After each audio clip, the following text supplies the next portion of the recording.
Yo, locos, my name is Alberto Huichapa, I'm Ivan Militar. and you're watching the Kickback podcast presented by the District Pub and Kitchen.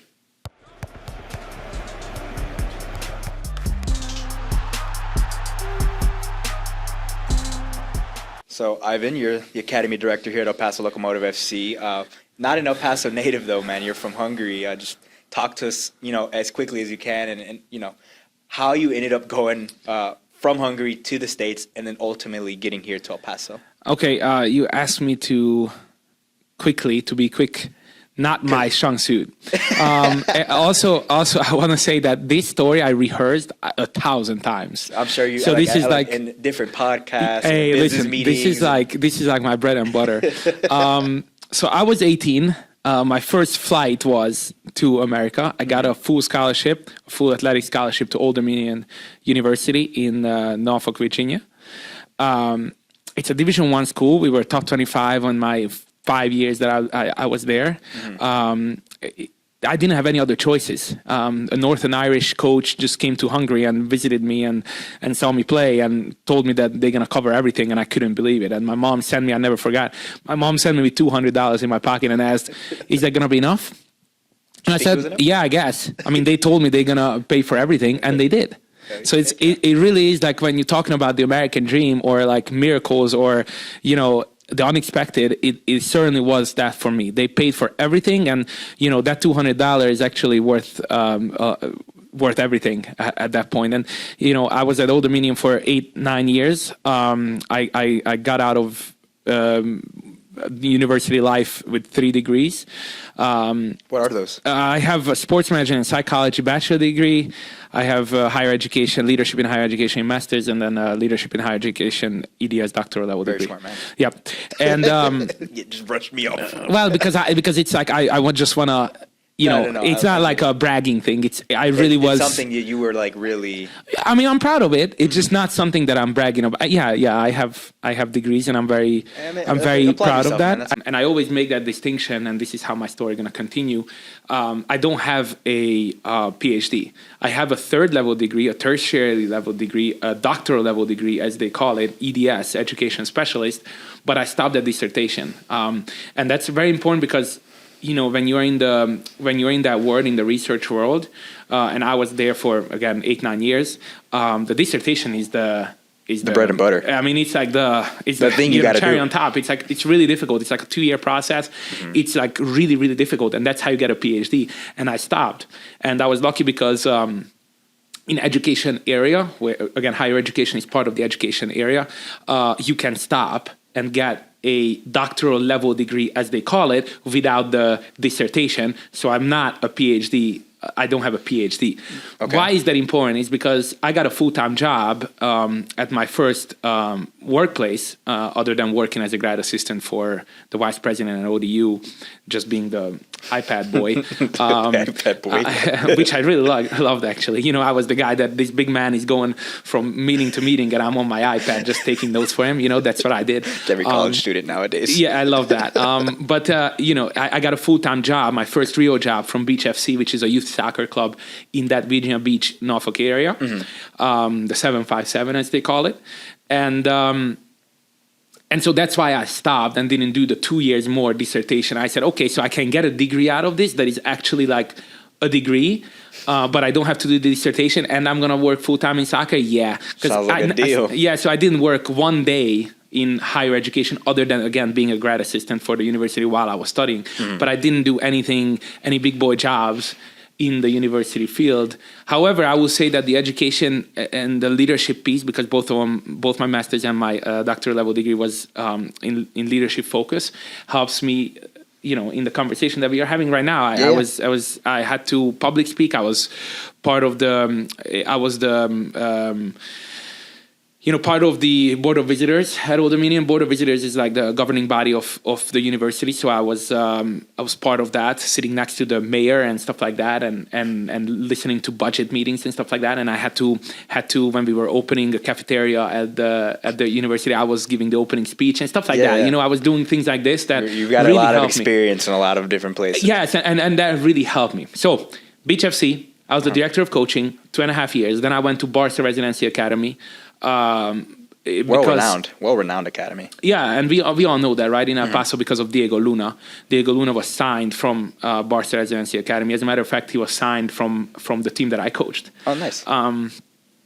And I spent 2 years in Phoenix, in Casa Grande.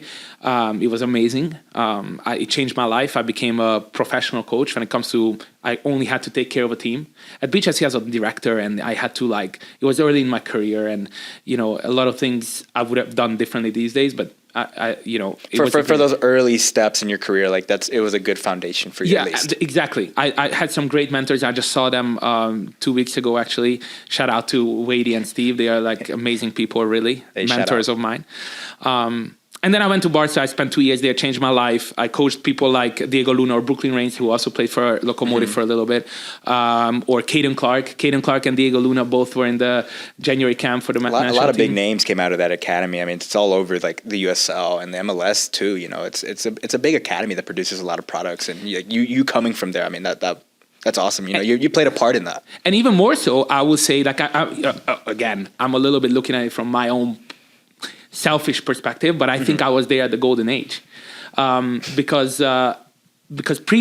previously that I got there, it was Julian Araujo, who is playing now for Bournemouth. He's the right back for Bournemouth, probably the biggest name that ever came out from Barca. And Matthew Hoppe, who scored a hat trick in the Bundesliga. Now he played for Middlesbrough last, but he also had a great career. But other than those two, every other player that came out of that academy, and big names like Diego Luna, Julian Gaines, Bryce Duke, Caden Clark, Miles Lyons, all these boys were there, and I coached them when I was there. So I felt I was there at the right time for 2 years. You've got an immense amount of pride for that group and for the time you were there, because of what those players are doing now. A lot of them are finding great success at the professional level. And I selfishly would be very proud of my time there too, if I was there during that time, like you say. So it's a great conversation, actually, about how youth coaches like myself claim players. And what's your thought on that? Yeah, so there's two things to consider here. One is the social media world that we are living in, right? Social media makes self-marketing an essential piece to the puzzle. I have to market myself, whether I like it or not. Now, I enjoy some parts, like doing this podcast. I really enjoy it, right? I go on other podcasts. Anytime anybody from the media asks me to do something, I love to do that. I have that. I have that in my personality. I like to do these kind of things. You can call it, how do you say it? Extrinsic? No, introverted, extroverted. Extroverted part of my personality. At the same time, I cannot say that I made Diego Luna. Right? So that one way that I have to retweet, not have to, but it's wise for me, for my career, for the Ivan Militar brand, it's important to retweet that, hey, Diego Luna is a national team player. But if Diego would be right here next to me, he would be like, yeah, I worked with Ivan and Ivan helped me a lot. But at the same time, there's, 4 other coaches. And that's totally true. And I'm totally fine with that. Diego and I are still talking, and whenever he's in El Paso, I try to see him, and now it's a friendship really than a mentorship. I can't tell him anything. I never been on the level that he's playing at, or never had to deal with the career choices that he's dealing with. But we have a good relationship, and we're looking back to those times greatly. But again, in no way I will say that it's me who created Diego Luna. I coached him. I hope that I added some parts to his game, but that's it. You were a small part in not just Diego Luna's, but a lot of players' pathways to where they are right now. I am very lucky. And that's how you view it. I am very lucky. I actually just counted the other day. I think I have 20 plus players that are either professional in Europe, national team players, youth national team players. Yeah, it's a long list. Part of it is now in El Paso as well. I mean, most of your career up at this point has been in the youth game. I mean, you obviously are very passionate about, coaching and mentoring younger players and kind of preparing them for those next stages in life. Why is that? What about that drives you and makes you want to wake up every day? This is what I want to do, and this is why I like to do it. So actually, that's a really good question. And let me finish it with finish the previous part of how I got to El Paso with answering this question. So when I went to Barca, that's when I realized what development is. Okay. I had to go to Barca because I had to train and see better players. Okay. In order to become a better coach, you need to see better players. And when you are working with the better players, you become a better coach, as weird as it sounds. Because, the solutions that, again, just staying with Diego Luna, the solutions that Diego Luna came up with in training session, nobody else would. And so now I was challenged to challenge him in training sessions so he can find new solutions all the time to the problems I propose to him. And that's how he gets better. And that's how I got better. So as much as I helped Diego Luna to get better, he helped me to get better. And so then after I left Barca for family reasons, I had our first baby was born. I'm about to have 3 kids in April. Congrats, man. But our 3.5-year-old Lily was born, and a hurricane. And we went home to Richmond. My wife is from Richmond, Virginia. And we went home to, and I worked for Richmond United, which is an ECNL club, a really great club on the East Coast. And I worked for them for a year. And then El Paso had hunted me and came to the Locomotive to become the academy director. And now I'm the director of youth soccer and overseeing the academy and the whole entire youth soccer department. But talking about development, it's so important because you can see a path for these boys that makes them happy. I don't know if that makes sense. So matching a player with a path that they will be ending up happy with makes me happy. So if it's college, if it's, we hired some of my players to be coaches, that's awesome. And if they go pro, then they go pro. Okay. And you just love seeing them kind of aspire to these things and work towards those goals that they have. And, sometimes some goals are met, but you kind of help them reshift their goals, right? Like, unfortunately, some kids maybe don't make it go. Some of them, a lot of them have that dream of becoming pro, but you're able to kind of step in like, hey, we have these alternative options for you. Like, you can go to college or you can become a coach. And I think, you find great pleasure in doing that and being able to provide, some kind of future for these players that they probably didn't think that was possible for them before. Yeah, especially here, right? We all know that this area, the 915 area, is a special area for the frontier, for the dual nationality situation. It makes El Paso soccer in this country, and I think particularly like in the world, very special, right? It's like what we kind of have here. Well, I always say that this is one of the last places where somebody from the street can show up and become a great player. Like Emiliano Rodriguez, we never even knew about him. And then one day he just showed up to training and then he's a pro a year later. So that's only in El Paso, maybe in Africa somewhere. But like in El Paso, it really happens because of the frontier. But also, talking about finding that path is really difficult because here, one of the major issues that we're dealing with, I think we are going out of it because I've been repeating it for 3 years, but to convince people that college is also a great route. That is, if anything, the listener takes away from this podcast is that please tell the youth here in El Paso, not just the athletes, but everybody else, that college is the way to go. College is a viable option. And for some players, they think it's not an option, right? Because you look at Europe and over there, traditionally, you have the academy system and then you go through there and then you sign a pro contract. That's how it kind of works. It's a little different here in the States, not everyone goes straight from academy to pro.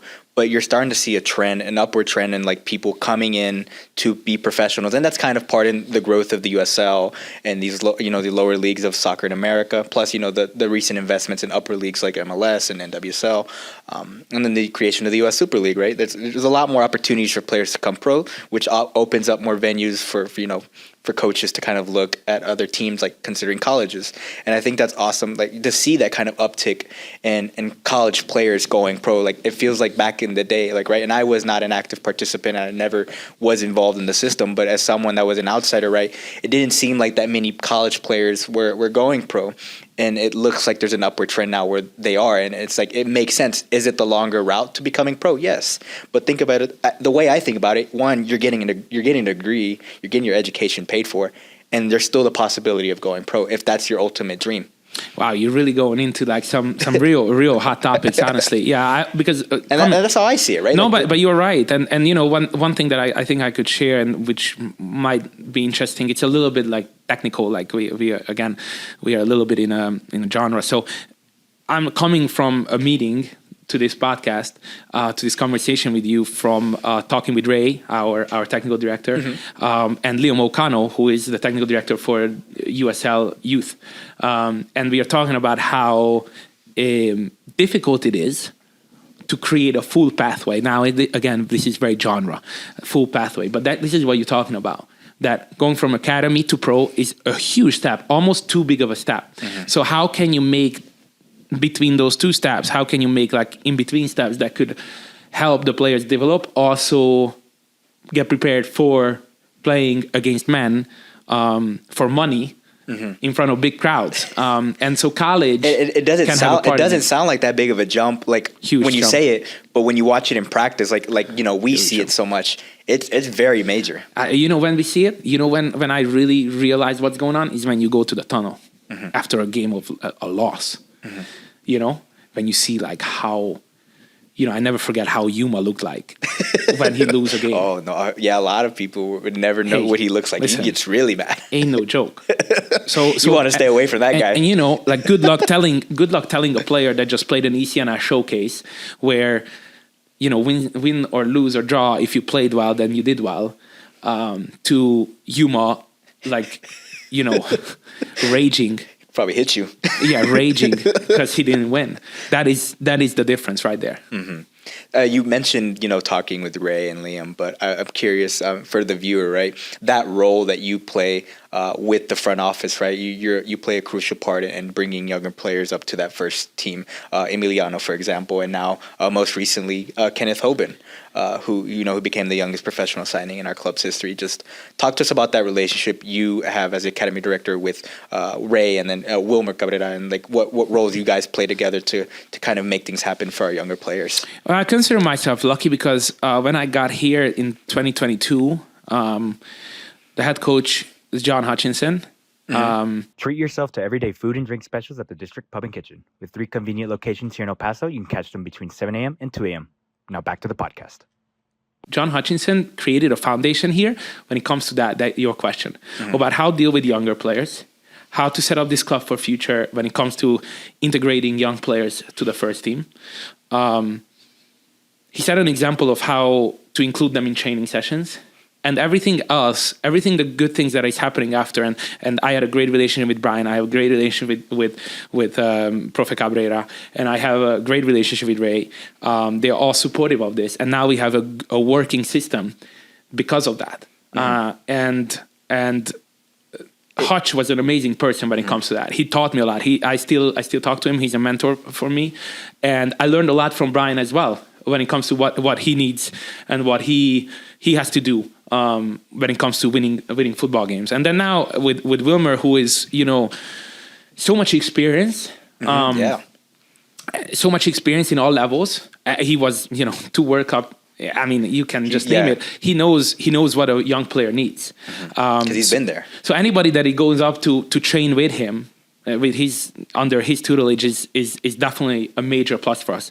Now about Ray, I am very, very excited that Ray is the technical director. We had some really good initial conversations. He's close to my age, so we speak each other's languages. You guys understand your like lingos that you guys have Definitely. because of your age. Definitely. Right? Like if I'm talking to you about certain things because of it's not that big of an age gap, but there is an age gap. It's like you may not understand what I'm talking about. Different. Yes, correct. Absolutely. The perspective is different. So that's you guys are in tune there. And Ray is very knowledgeable. And so far, signing Omar Mora was a really good sign, surprising sign, and something like, hey, this could be interesting. This is another notch in the go to college and you can come back and be a pro kind of He's a great example of situation. that. He's a great example of that. You can go to college and see. He went an even more difficult route that it seems. He started off in JUCO, going to Angelina College, worked his way up to Oral Roberts, and now he's here with his first professional contract. Omar Mora is someone you can point to as a local kid. Like, hey, he found success at the local level, went to college, JUCO, and made it. And that's a great example. Story. And then again, that's why I'm excited about Ray and how that's gonna go. I'm excited for Kenny.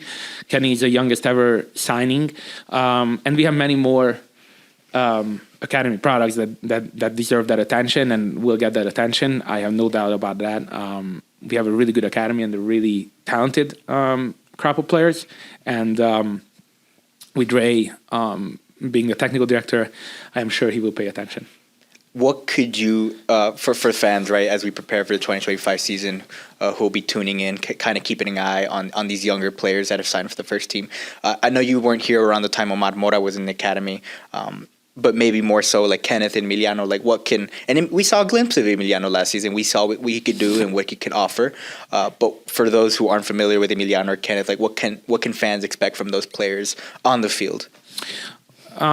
Okay, so I think Emiliano is the perfect example, and the way that Emiliano started his professional career is the perfect example of why, or a perfect reason why, we need El Paso Locomotive FC Academy here. Okay. Because Emiliano wasn't ready. That's the truth. Emiliano, physically, mentally, in every way, except talent-wise, he was not ready for a professional level. We saw him, again, rolled up from the streets. He got injured all the time and had all kinds of like fitness issues because he's coming from the streets. He played a little bit of high school. He was with Bravos a little bit, and he was with, I think, Club America, if I remember correctly. He was with a little bit academy when he was very young. He kind of jumped around a bunch of different academies in Mexico. But there was no consistent path for him. And then he was about to give up and not play soccer anymore. And then he shows up to our training session. And then again, a half a year later, he's in the all-star team of the USL Academy League finals.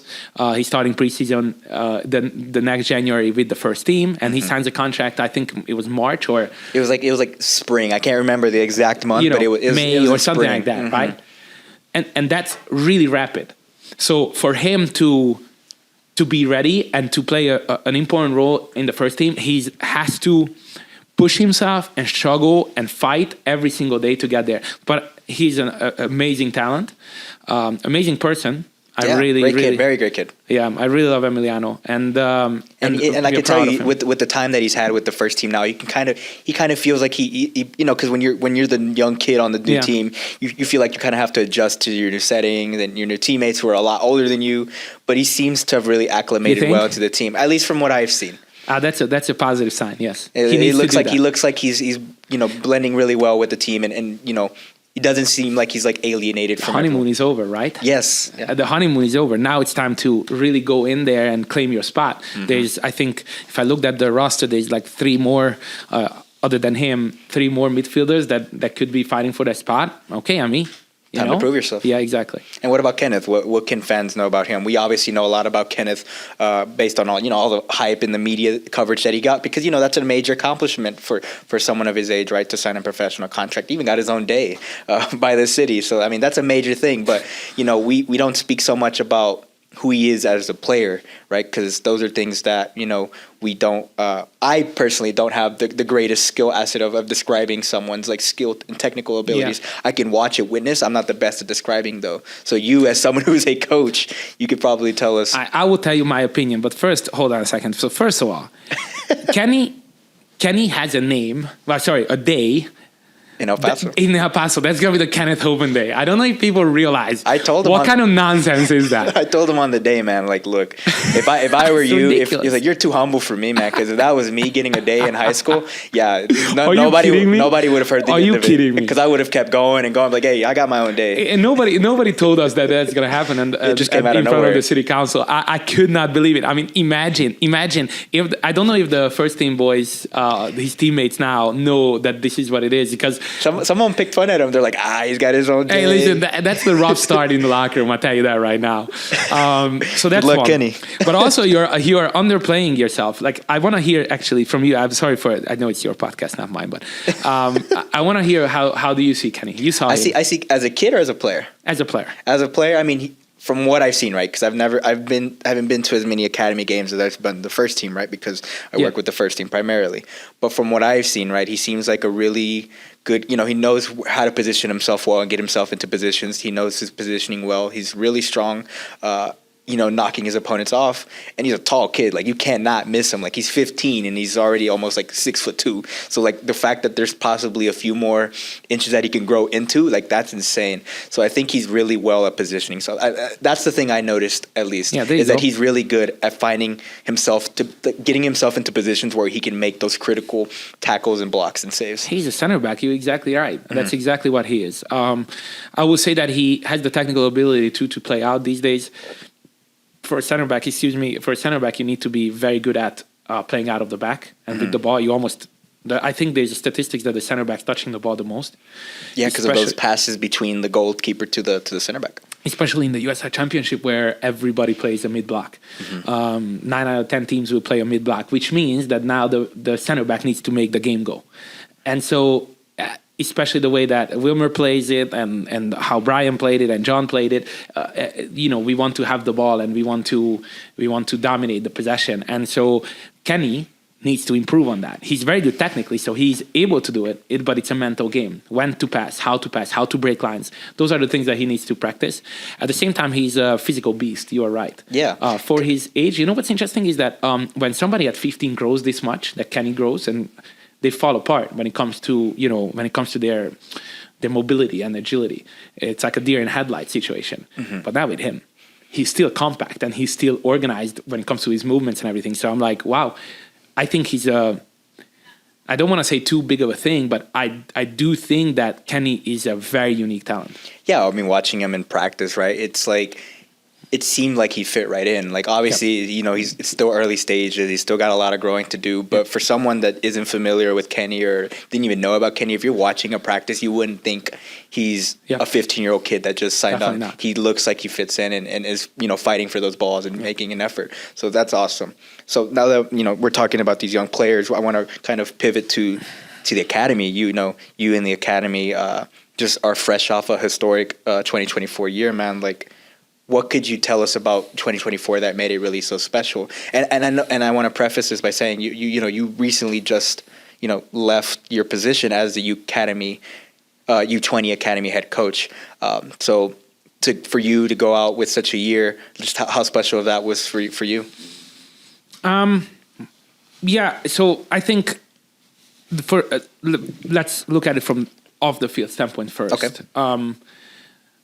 Our academy joined the ECNL, which is a major platform, the best, if not one of the best, if not the best youth soccer platform. It's definitely the most fitting platform for us. It's a national league. It's never been done in El Paso. The college exposure and everything else, the level of play, the showcases. We are going to Las Vegas this weekend. So it's like, it's an amazing step when it comes to the organization and the infrastructure of the academy. Okay. That is one. Other thing that our youth soccer club as a whole, because I'm responsible for that too, grew tremendously. We have, I mean, if we count out all the individual players that sign up for anything that we do in youth soccer, we would be in the thousands. So that is a huge step as well. Those are the two other things that I do. Now, U20s, right?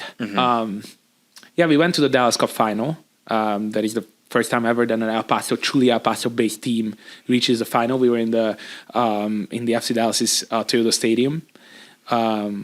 Huge deal. Yeah, no, we got some big media coverage after that. Yeah, it felt like we are pros because of that, because of you guys as well. And the kids loved it, man. Even though, unfortunately, the results didn't go their way, for them to get that kind of attention, they really, you could tell it was something meaningful to them. Yeah, and I keep saying we are unbeaten, because we only lost the final with penalties. So, which is funny, right? Because it's like, you lose in penalties and it doesn't count as a loss. I don't count it. No one, technically it doesn't count as a loss. So you're not wrong in saying you're unbeaten. So on the field we were unbeaten. Yeah, just the stupid penalty kicks.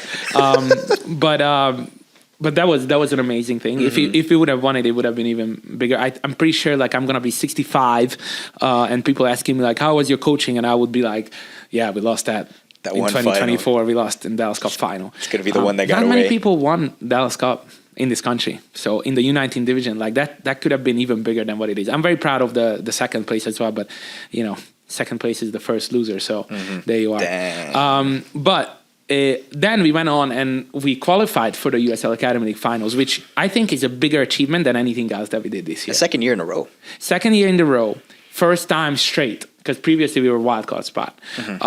And we have Barca Residency Academy, we talked about it in the beginning, how strong they are. Phoenix Rising, a USL Championship foe. Arsenal Arizona, that is a very good ECNL club in youth club in Arizona, in Phoenix. FC Tucson, that we all know, again, very good. Very strong. Ex-USL League 1, now USL League 2. Really good organization. And New Mexico United. Our rivals. Our rivals. We beat New Mexico United home and away. Almost. There you go.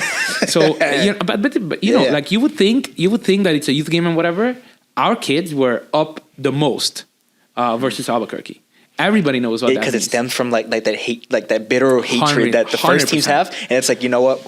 We also don't like you. It doesn't matter if we're the U20s or the U15s or even like the U8s, right? Or you put a New Mexico United U8 team versus a U8 El Paso Locomotive team, I'm sure they're gonna, hit each other as hard as the first team does. And that's exactly what it was. And that's the thing that we love to do. We love to, brew these rivalries and stir the pot because it makes it much more exciting for the future to come. Well, we definitely stirred the pot with them. Love Again, it. home and away. We beat them. Phoenix Rising, we beat them away. Let's we go. tied at home. Barca, we beat them away, which was a huge win. And then we lost, unfortunately, at home against Barca. But again, we were tied in points for the first place in our conference, which is a huge deal. And before you go, that Barca game that you guys played, you played it here at Southwest University Park, and you had over 1,000 people in attendance who bought tickets to watch, the future of El Paso, soccer, youth soccer here, and maybe some future Locomotive players on the field here at Southwest University Park. I mean, that's awesome for like 1,000 people to buy tickets and come out and support the local youth product. Yeah, and I think this year we're gonna make it even bigger. Now, talking about evaluating the season or analyzing the season, I have a little bit of sour taste in my mouth though, because again we didn't lose, but we lost FC Dallas. In the FC Dallas Stadium, the Dallas Cup final. And then we had the stadium game and we lost to Barca. Even though overall a really successful campaign in both, we did lose 2 big games this year, which is annoying. And it will sting a little bit. But we made it to the USL Academy League finals. We went to Florida.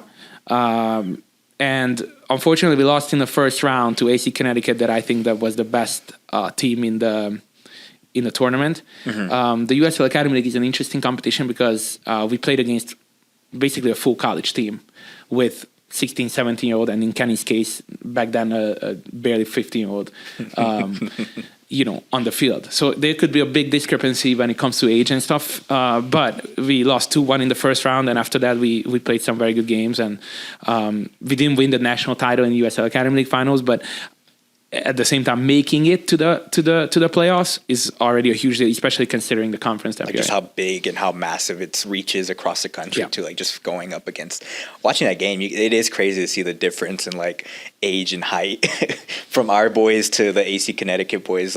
Wow, they were really big, but our guys were really short, but they were really fast and technical. It was a clash of styles and philosophies, and it was kind of a fun game to watch. Yeah, that's who we are. I mean, again, we lost in the last 5 minutes. It was a great goal that they scored, but we are proud of the boys. And again, making it every year, just making it to the Academy League finals should be our goal. After that should be the standard. Yes, exactly. After that is cherry on top. After that is just extras. So now that won't be your responsibility because again, you stepped down as the academy head coach. Now that's the responsibility of Alex Pozo, who is going to be taking over that role. Alex Pozo, for those who aren't familiar, right, has also been working with Locomotive over the past couple seasons as our college recruitment coordinator. So he's been a big role in getting our players to go to college and finding colleges for them to play after their time at the academy. But now it's his role to come in and be the academy head coach, the USL Academy head coach.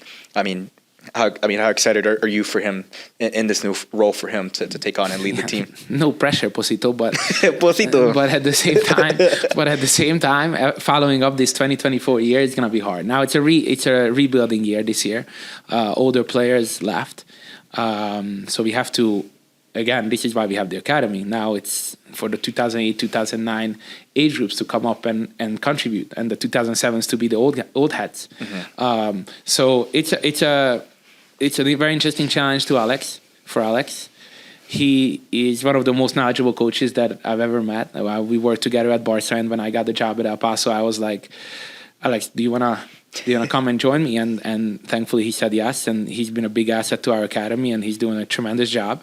He's very different than I am, which probably gonna help the team. I'm very high strung, very aggressive in nature. And Alex is more of a educator, a teacher. So he's always sending videos to the group chat. He loves that. He's always sending educational videos. He's obsessed with that. That's his obsession. So I think the team is in good hands. Again, it's a rebuilding year, so the expectations are a little bit tempered this year. But as we go along, the expectations going to rise again. Don't forget, 3 years ago when I took over the U20s, it was the same situation. Very young, not winning many games. I took over a team that didn't win a single game in the USL Academy League in 2022. And then in 2023, we made the playoffs. 2024, we made the playoffs. And then now those players that grew in that 2-3 years, now they are leaving, whether to college or becoming pros. And so now it's Alex's job, the same thing that I did 3 years ago, to build up a team that will be able to compete in 1.5, 2 years. Hell yeah. Congrats, man. Yeah.